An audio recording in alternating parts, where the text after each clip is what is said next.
The New York City Police Department wants to interview women who say Harvey Weinstein assaulted or harassed them. Investigators from the Special Victims Unit are looking into allegations dating back to 2004.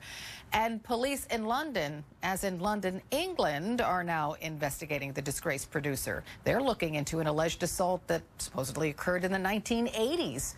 One of Weinstein's accusers, who just went public, has a story eerily similar to other women. Actress Jessica Barth says she was supposed to have a professional meeting with the Hollywood mogul in a hotel lobby. But at the very last minute, Weinstein asked her to come up to his hotel room.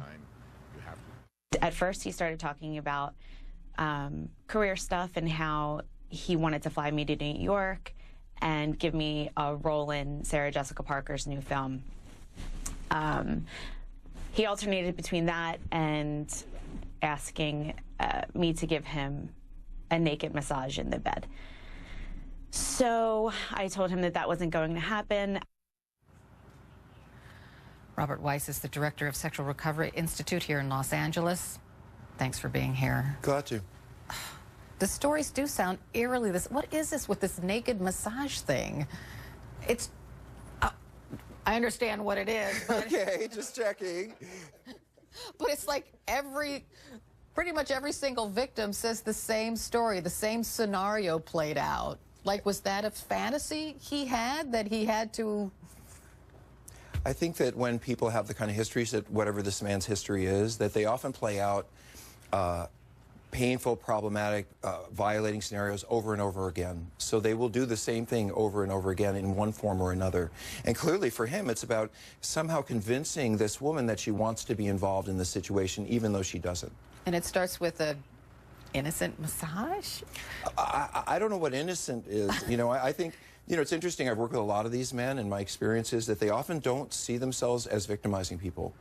They see themselves as being charming and engaging and interesting, and when a woman goes along with whatever they want, they just feel, well, even though she resisted at first, she really wanted to do this anyway, so I'm not a bad guy.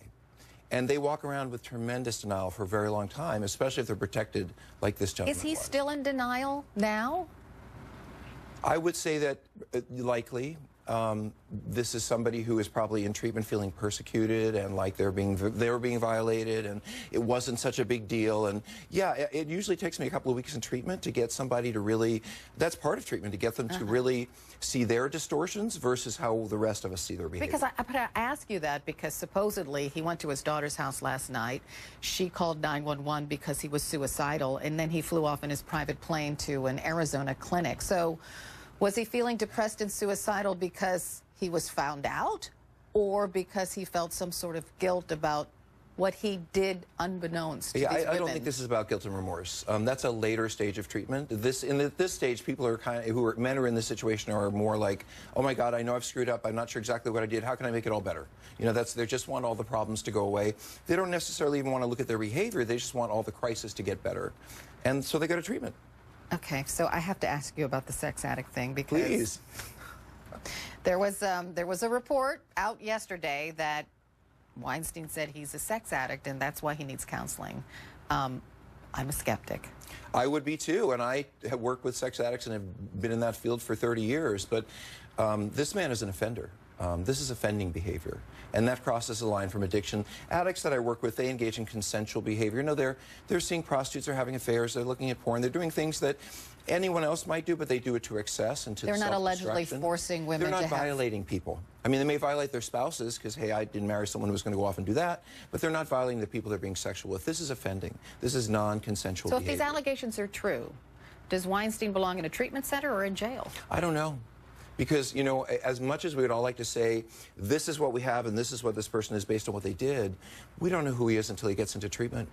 And it may take a month or longer before we figure out if he is even savable or not. I don't really know. Interesting. But I'll say this, he should never, ever again be in a position of authority over women. Just like a doctor who has harmed a client and who has had that power, he may be a doctor again, but he's never going to treat women again, and this guy should never, ever be in a position of power over women again, period. Well, it's becoming clear that probably your wish will come true. Robert Weiss, thank you so much for stopping by. I appreciate it.